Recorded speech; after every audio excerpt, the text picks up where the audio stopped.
ঝগড়া তো হবেই, দাম্পত্য জীবনের মজাটাই তো এখানে।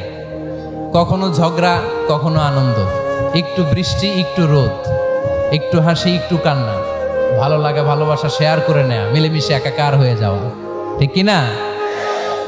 তো আল্লাহর হাবিব সাল্লাল্লাহু আলাইহি ইসলামের সাথে আম্মা জান আয়েশার ঝগড়া হতো। তো একদিন ঝগড়া হয়ে দুইজন রেগে আছে।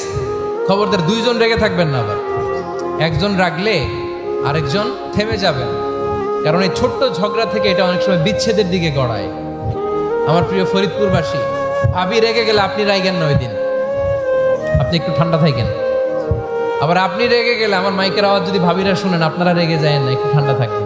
দুইজনে রেগে গেলে তো তৃতীয় বিশ্বযুদ্ধ শুরু হবে, তাই না? একজন রেগে গেলে আরেকজন ঠান্ডা, কারণ এই সামান্য ঝগড়া থেকে ইগোর কারণে এটা বিচ্ছেদ আর ডিভোর্স পর্যন্ত গড়ায়।